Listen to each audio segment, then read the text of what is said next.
오. 오.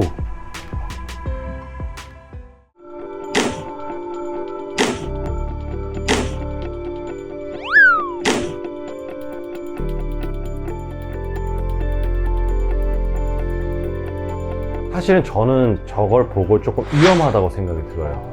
이게 좀 아닌가요? 되게 위험한 행위라고 저는 생각을 합니다. 직사할 수도 있어요.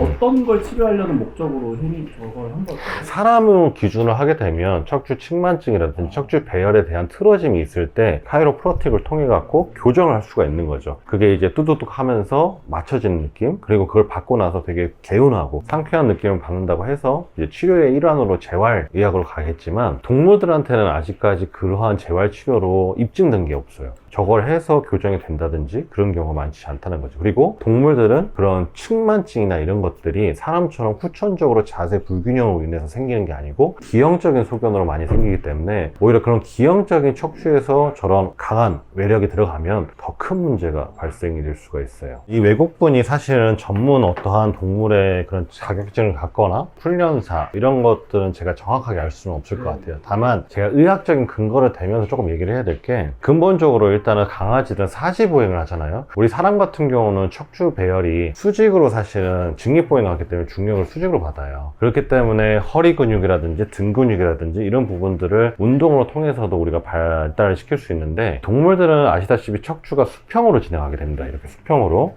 그럼 중력은 항상 위에서 누르기 때문에 이렇게 꺾이는 부분들이 되게 많다는 거예요. 그리고 이걸로 인해서 등 근육의 활성도가 되게 낮을 수가 있어요. 보통 강아지들은 앞다리, 어깨 이런 데가 되게 발달이 잘 되지만 등 운동을 한다거나 직립보행을 한다고 해서 허리가 튼튼해지는 경우가 많진 않잖아요. 그렇기 때문에 강아지나 사지보행하는 애들이 척추가 많이 약해진 상태, 이렇게 된 상태에서 만약에 아까 저런 행위를 하다 보면 척추에 탈구가 발생될 수도 있고 척추 손상이 생길 수도 있고 디스크가 터질 수도 있고, 더 위험한 거는 직사할 수도 있어요. 직사할 수도 있어요.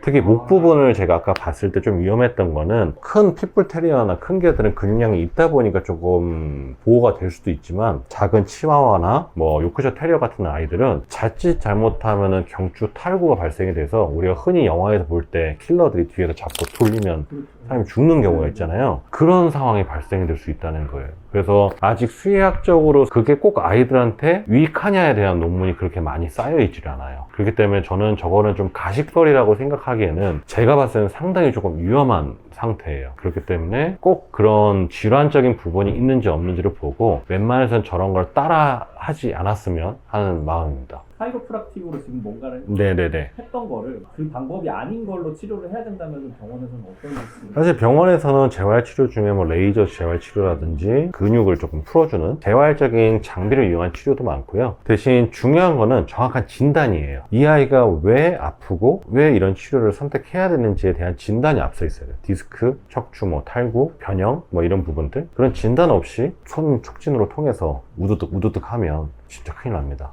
서서 이렇게 다니는 걸 보고 되게 우와 되게 귀엽다 하면서 사진 찍고 하잖아요. 그게 우리 느낌은 어떤 느낌이냐면 물구나무서도 걷는 거랑 똑같아요. 얘네들한테는 사지보행이 우리가 직립보행 하는 것처럼 편안하게 걷는 건데, 이걸 세워서 이렇게 걷는다는 거는, 왜 우리 사람도 물구나무 서서 걷는 사람이 있잖아요. 근데 얘네들은 그런 느낌을 갖는 거죠. 근데 심지어 미끄러운 바닥에서 그런다? 아이스리 링크장에서 물구나무 서서 걷는 거랑 똑같아요. 거기서 조금 삐끗하고 넘어지거나 하게 되면 뭐 뒷다리 쓸개로 탈구라든지 십자인대 끊어진다든지 이런 상황이 생길 수가 있죠. 원장님께서는 혹시 저런 거 받아보신 적 있으세요? 저는 많이 봤죠. 사람은 되게 많이 인증됐으니까. 왜냐면 저희 같은 수의사나 의사들은 항상 같이 딸려오는 게 거북목입니다. 수술 때 들어가면은 항상 말려 있어요. 그러니까 수술 끝나면 항상 뻐근하고 항상 굳어져 있고, 저 같은 사람이 후천적인 측만증이죠. 계속적으로 누적되어 있는 부분들이 있다 보니까. 그래서 저도 병원을 가게 되면 그런 치료를 받게 되는 거죠. 원장님 이거 어떤 거야? 하고 물어보시는 분도 안 계신가요? 혼내켰어요, 보호자님한테.